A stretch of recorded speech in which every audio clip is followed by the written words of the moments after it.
Ini sudah terpampang ya ijazah dari Pak Jokowi, tapi kami juga memiliki informasi lain pemirsa untuk Anda, karena redaksi TV One ini mendapatkan buku tahunan alumni dari UGM dari salah satu sumber yang tidak berkenan kemudian diinformasikan atau dipublikasikan identitasnya. Nah, ini adalah album alumni Bapak-bapak, Mas Alek, Prof. Suparji dan juga Bang Hensat. Nah, ini kan bisa ada buku yearbook, ada tertulis nama Joko Widodo di situ ya. Kemudian lahir di Solo. Beda ya dengan ijazah tadi ya. Nah, ijazah tadi dari Surakarta lahir. Oke, baik. 21 Juni 1961, betul. Cek ijazah tadi, lahir di Surakarta tadi. Ya, nanti kita akan lihat. Nah, ini peringatan 25 tahun Fakultas Kehutanan UGM pada 23 Agustus 1988. Ini kalau kita coba lihat, bukunya berwarna hijau. Coba ya kita nanti lihat.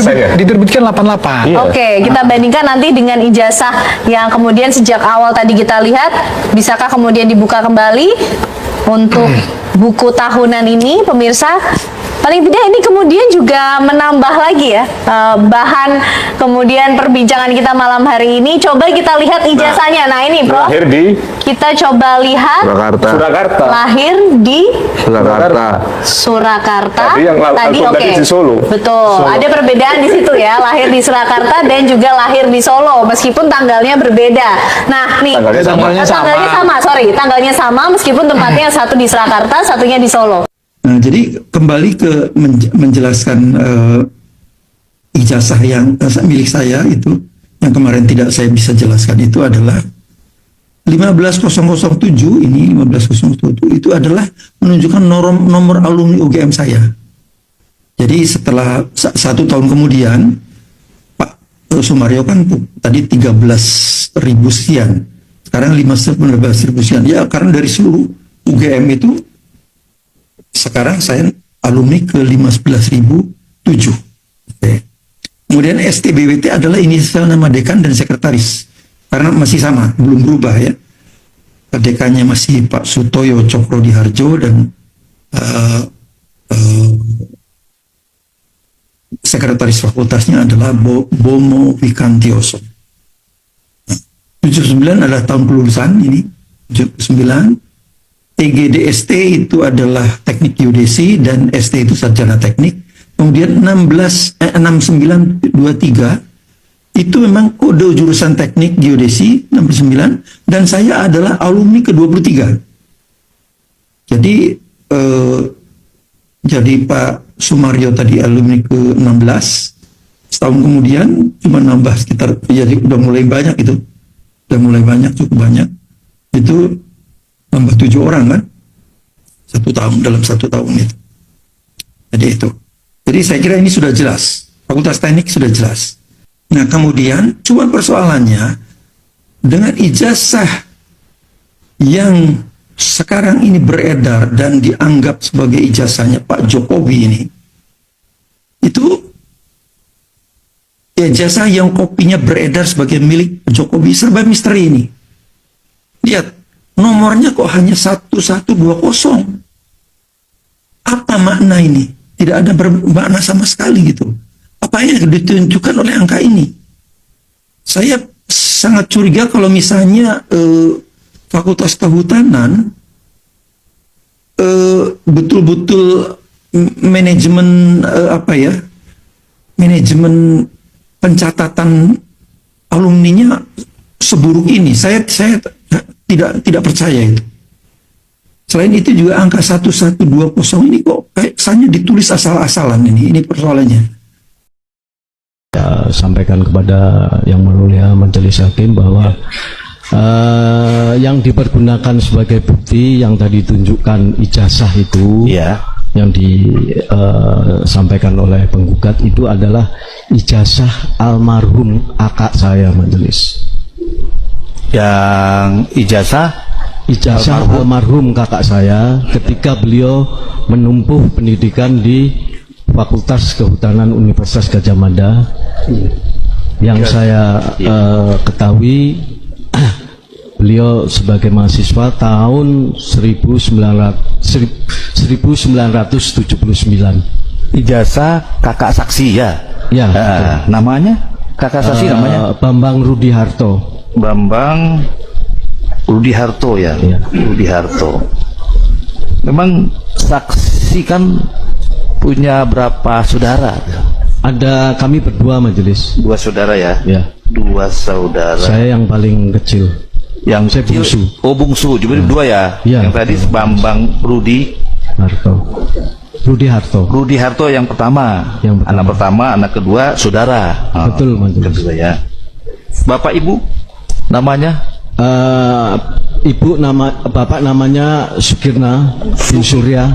Sukirna bin Surya. Sukirna Bin bin Surya. Surya. Bu, pada saat Ibu pertama kali mengajar, SMA itu sudah bernama SMA 6 atau bukan, Bu? Bisa dijelasin Ya, pada saat itu? pada waktu itu sebenarnya masih SMA 5 yang akan membuka sekolah yang baru lagi untuk menambah jumlah SMA. Jadi kalau tidak salah tahun berapa itu 76 apa ya? Ya, mungkin ya saya lupa itu. Itu sekolahnya belum SMA 6, tetapi SMPP, singkatan dari Sekolah Menengah Persiapan Pembangunan 40, di mana setelah beberapa tahun SMPP 40 itu berubah menjadi SMA Negeri 6 Surakarta, begitu. Berarti ketika Ibu masuk ke SMA itu baru saja beralih dari SMPP menjadi SMA 6? Masih SMPP masih saya SMPP masuk waktu awal. sana, nggih. Dan ketika Pak Jokowi masuk, itu juga masih SMPP berarti? Betul, iya. Berarti pada pengalihannya pada saat kenaikan kelas 2 atau gimana? Kalau tidak salah Pak Jokowi itu ijazahnya ijazah SMPP 40. Oke. Jadi belum SMA 6. Enam. Nah, ini untuk jelasnya saya mohon untuk konfirmasi ke sekolah saja. Jadi saya tidak spekulasi nanti benar. salah. Ya, ini tahunnya sekitar itu ya, Bu. Iya. Karena sudah berapa puluh tahun yang lalu ya, Bu. Memori juga udah mulai. Betul, iya. Tapi yang jelas pada saat itu Pak Jokowi masuk di SMPP, di mana setelah itu berubah menjadi SMA 6. Betul Nah, sekali. persoalannya bahwa apakah Pak Jokowi itu lulus pada saat masih berstatus SMPP atau lulus ketika sudah masuk SMA 6, nah itu masih Iya, lupa ya, Bu. betul. Nggih. Iya, tapi Itu kan- bisa dikonfirmasi di SMA 6 ya. Nah, tapi Bu punya ingatan apa, Bu, ketika mengajar Pak Jokowi ketika ada kelas 1, kelas 2, kelas 3? Ya, seingat saya beliau itu pendiam, pinter, dan juga pelit di dalam ulangan. Ya. Tadi Bu, pelan-pelan, Bu. Kalau pendiam, Ya. pintar, pendiam, kalem ya, Bu, Ya, namanya. ya. Nah, kalau pelit ini maksudnya apa, Bu? Pelit ini artinya kalau ada ulangan, itu teman sebangku atau yang lain bangku, misalnya mau tanya, itu dia selalu nutupi pekerjaannya. Nah, ini saya masih ingat itu. Ya, jadi seperti itu. Itu yang paling paling terekam Ibu ya pada saat itu. Betul, ya. Selain pendiam, kalem, pelit itu tadi, apa lagi Bu yang Ibu ingat? Yang saya ingat ya hanya itu, jadi yang lainnya kok lupa. Ya, Bu, dan saya, Ibu ini mengajar mata pelajaran apa? Kimia. Kimia pada saat itu. Ya. Pak Jokowi senang nggak dengan Nah. pelajaran kimia? Iya. Bisa dilihat dari nilainya, Bu. Pada waktu itu beliau bagus nilai-nilai kimianya, ya. Jadi makanya saya juga banyak bersyukur waktu diundang ke Senayan pada waktu tahun 15 kalau tidak salah. 2015 itu beliau mengatakan senang belajar kimia, nilai kimianya selalu bagus. Nah itu memang benar adanya. Nah, pada saat itu apakah Pak Jokowi ini salah satu yang menonjol dari sisi akademik dibandingkan yang lain? Aduh kalau itu lupa saya. Lupa ya, Bu? Iya betul, maaf lupa. Bu, kan sekarang lagi ramai juga persoalan dibilang bahwa Pak Jokowi ijazah masa pendidikannya palsu. Nah, Ibu pasti mendengar kan berita itu ya. Ketika pertama kali mendengar berita itu, apa yang ada di pikiran Ibu? Yang ngawur saja orang yang mengada-ada itu. Jadi artinya saya sebagai warga Solo juga, saya mengajar beliau juga, dan banyak saksi yang teman-temannya atau guru-gurunya yang masih hidup itu juga bisa membuktikan kalau ijazahnya semuanya legal. Tapi banyak loh Bu yang percaya Bu bahwa ijazah Pak Jokowi itu benar-benar palsu gitu. Nah itu yang saya rasa tidak terlalu mengada-ada dan maaf mau yang dicari itu apa gitu loh. Terima kasih. Iya. Nah, itu nggak ada sama sekali menampilkan fakta atau data, hanya narasi. Sekali lagi hanya narasi. Jadi hanya omon-omon saja. Jadi artinya ini sih mirip kayak waktu gelar perkara khusus di Barreskrim ya, yang dari sana katanya ada ahli ya, gitu, yang inisialnya JS itu ya hanya omon-omon aja, nggak bisa membantah apa yang saya paparkan, nggak bisa membantah apa yang Dokter Respon paparkan, apapun Dokter Tifa paparkan. Nah, poin yang terpenting adalah apa? Nah, saya cermat ya, dia menganggap semua itu ranah privat. Jadi nggak ada yang ditampilkan, konyol banget. Dan konyolnya apa? Ya orang yang sama ya ketika Oktober tahun 2022 yang namanya Dr. Sigit Sunarta ya itu adalah dekan Fakultas Kehutanan, waktu tahun 2022 itu dia benar udah menampilkan fotokopi ijazah Jokowi, dan ada dua yang ditampilkan fotokopi juga dari ijazahnya almarhum Harim Mulyono, dan dia menampilkan skripsi yang asli yang dituntut asli. Makanya waktu itu kita kemarin tidak ditampilkan sama sekali dengan alasan ini menghormati keterbukaan informasi publik, itu termasuk ranah privat. Come on gitu ya. Kampus Universitas Gadjah Mada yang katanya mendapat pendidikan nomor 2 di seluruh Indonesia selaku penyelenggara PPID ya gitu, informasi publik yang itu di PPID. Seperti itu, dan ini makin menandaskan kejadian beberapa hari sebelumnya ketika Dr. Rismon, Dr. Tifa itu datang ke kampus UGM untuk menyerahkan surat saja harus melawan dalam tanda kutip ya 15 lebih satpam ya itu, padahal hanya untuk nyerahin surat. Kok seperti katrok seperti ini ya gitu, benar-benar saya mengatakan katrok. Kita sudah melihat apa yang disampaikan oleh Roy Suryo, Rismon, dan Tifa. Kita tahu, kita semuanya sudah bisa menyimpulkan secara rasional. Nah, oleh sebab itu, dan sekarang sudah muncul lagi istilah baru nih, termol, ternak Mulyono. Ini sungguh, iya itu Pak, di medsos itu saya banyak sekali di medsos. Saya sedih dengan istilah ternak ini, karena ternak ini itu ibaratnya kalau di dalam agama itu ya binatang yang disamakan dengan manusia hina. Mereka punya hati tetapi tidak bernurani. Mereka punya mata tapi tidak mau melihat kebenaran. Mereka punya telinga tapi tidak mau mendengar yang benar. Kata Tuhan ya, ulaika kala'anam. Mereka ini seperti binatang ternak. Nah, jadi kalau orang disebut ternak itu adalah sehina-hina manusia sebenarnya. Nah, oleh sebab itu, ya, halo teman-teman, kembali lagi bersama saya di channel ini. Kita sudah menyaksikan teman-teman cuplikan video yang sangat menarik. Dan tentu teman-teman, sebelum kita bedah lebih dalam isu panas hari ini, jangan lupa untuk berikan komentar kalian dan subscribe channel ini agar teman-teman tidak ketinggalan informasi menarik yang kita sampaikan. Teman-teman, di cuplikan video kali ini kita menyaksikan momen yang sangat luar biasa saat pakar hukum tata negara yaitu Bung Ferry Amsari menyikat habis dan mengkritik keras institusi kepolisian serta mantan Presiden Joko Widodo. Ya, di mana teman-teman beliau dengan berani mengungkapkan bagaimana gelombang besar selama 10 tahun belakangan ini telah menghancurkan cita-cita reformasi kepolisian. Ya teman-teman, alat negara yang seharusnya bertugas melindungi, mengayomi dan melayani masyarakat, ya kini diduga kuat telah berubah fungsi menjadi pelayanan para pengusaha tambang hingga menjadi backing politik penguasa. Ya teman-teman, Bung Ferry juga menyentil anggota DPR yang seolah bungkam dan tidak berani menyuarakan reformasi kepolisian. Ya padahal begitu banyak kasus mulai dari salah tangkap, kekerasan terhadap demonstran hingga kasus penembakan siswa yang terjadi belakangan ini di kota besar. Ya teman-teman semua, kerusakan demokrasi ini kita diperparah karena fungsi pengawasan DPR yang tidak berjalan serta partai politik yang ikut terseret kepentingan sesaat karena haus akan kekuasaan. Ya teman-teman semua, institusi hukum seperti KPK pun dianggap telah dikebiri, sementara masalah mafia tambang, mafia tanah hingga judi online terus merajalela di bawah perlindungan oknum penguasa.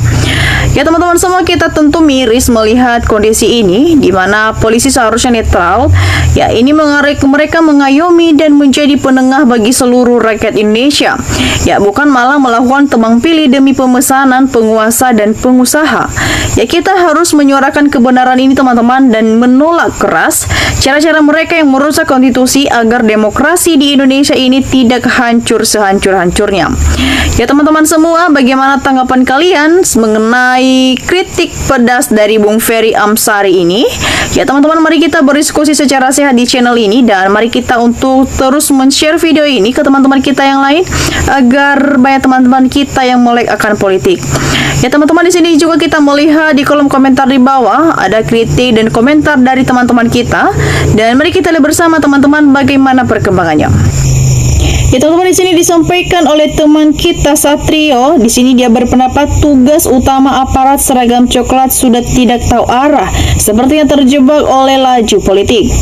Ya teman-teman, kita lanjut di sini juga teman kita Teksa memberikan tanggapannya. Blok Medan diusut maka Jokodok sekeluarga terseret.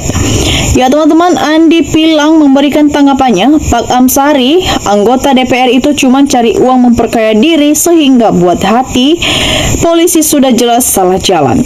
Ya teman-teman, kita lanjut. Umbar memberikan tanggapannya. Ya sumpah kami bingung, polisi ini banyak bajingan daripada yang benar amanah. 2% yang amanah berarti yang lainnya harus dipecat dan diproses hukum. Ya teman-teman, kita lanjut di sini juga teman kita Suwandi yang memberikan tanggapannya. Waktu jadi polisi pakai uang sogok, maka jangan harap polisi tersebut akan baik. Teman-teman, kita lanjut di sini juga teman kita Aji Sopa memberikan tanggapannya. Di Sumsel nanya Pak polisi membackingi pengusaha yang merampas tanah rakyat, mengusir rakyat korban dari mafia tanah. Kami rakyat tak bisa apa-apa, kami mempertahankan malah kami ditangkap. Ya teman-teman, kita lanjut di sini juga teman kita Jaen Larifin memberikan tanggapannya. Ya di sini dia berpendapat teman-teman, mantap Pak Ferry Amsari, perkataannya amat konsisten. Fikirkan emang ridhonya ilahi Dili Jauh Mulyono supaya adem ayem rakyat Indonesia. Ya teman-teman, kita lanjut di sini cuman kita Maulana memberikan tanggapannya. 58 mana mau tahu kepala udah dibungkus karung bansos, yang ada malah cari kantor untuk membela junjungannya. Ya teman-teman, kita lanjut. Ardi Suprato memberikan tanggapannya. Selama Mukidi kuasa petinggi-petinggi polisi banyak yang jadi penjilat-penjilatnya. Solusinya reformasi total di tubuh kepolisian dan buang orang-orang dekat Mukidi yang ada di pemerintahan. Usut, tangkap dan penjarakan, baru negara aman. Ya teman-teman, kita lanjut di sini juga teman kita Iputu memberikan tanggapannya. Betul kata Fea Bari, bilang polisi tidak mengayomi rakyat tapi mengayomi perusahaan dan berbisnis BBM dan banyak lagi bisnis polisi. Ya teman-teman, kita lanjut di sini juga teman kita Supriyanto memberikan tanggapannya. Sebagai rakyat Sigit ini selama ini kepolisian apa sih prestasinya? Lihat Klemar Klener 11-12 sama Mulyono Klemar mangan lemper. Ya teman-teman, kita lanjut di sini juga teman kita Sugianto memberikan tanggapannya. Makasih Pak Amsari, Bapak udah mewakili perasaan saya. Saya sudah bertahun-tahun saya rasakan tapi saya takut mengatakannya. Saya udah sering dirugikan oknum polisi. Ya teman-teman, kita lanjut di sini juga teman kita Erik Fernando memberikan tanggapannya. Sesuai kenyataan gak ada yang peduli, apalagi DPR diam padahal tugasnya mengawasi jalannya pemerintahan. Ya teman-teman, kita lanjut di sini juga kita Nyoman Saparta memberikan tanggapannya. Ya Tuhan, gaji sudah dapat, coba tengok bawahan banyak rakyat berlunta-lunta tuh cari makannya. Ya Tuhan, sadarkanlah orang-orang yang rakus dengan jabatan kekuasaan, koruptor biar cot kena azab. Ya teman-teman, kita lanjut. Hadi memberikan tanggapannya. Memang begitu adanya polisi kita, walaupun ada yang baik tapi banyak bobroknya. Betul kata Pak Ferry, maju terus Pak Ferry. Ya teman-teman, kita lanjut di sini juga teman kita Abra Toha memberikan tanggapannya. Kasus polisi memeras tamu di negara lain yang terjadi di Jakarta adalah bukti Polri sedang tidak baik-baik saja. Sangat memalukan dan sudah merobek-robek harga diri bangsa Indonesia sejak reformasi polisi berupa independen memperbaiki diri, tapi 10 tahun terakhir dirusak oleh kekuasaan. Ya teman-teman, kita lanjut di sini juga teman kita Waspodo memberikan tanggapannya. Reformasi Juli 2, kalau cuman reformasi kepolisian nggak bisa, harus reformasi seluruh ASN, ganti rezim secepatnya. Backing politik, backing maling, backing koruptor. Ya teman-teman, kita lanjut di sini juga teman kita Hendra memberikan tanggapannya. Pak Presiden Prabowo, Bapak berkuasa di NKRI, orang nomor 1 pembuktian Pak Presiden Prabowo rakyat. Ya teman-teman, kita lanjut di sini juga teman kita Karyono memberikan tanggapannya. Seharusnya polisi itu berhenti menurut apa kehendak Jokowi, karena Jokowi itu sudah sama seperti rakyat yang lain. Teman-teman, kita lanjut. Bambang Sartono memberikan tanggapannya. Ganti Kapolri Kapolri kalau ingat Kapolri menjadi lebih baik, angkat Kapolri yang punya jiwa pengabdian pada negara bangsa, bukan Kapolri yang mengabdi para atasan dan jabatan. Ya teman-teman, bagaimana tanggapan kalian mengenai isu polemik ini dan tanggapan teman-teman kita? Jangan lupa teman-teman untuk berikan opini cara kalian di kolom komentar di bawah, dan mari kita teman-teman untuk berdiskusi secara sehat di channel ini. Dan demikian teman-teman untuk cuplikan dan pembahasan kita kali ini. Jangan lupa saksikan video berikutnya yang tak kalah menarik. Salam NKRI, harga mati.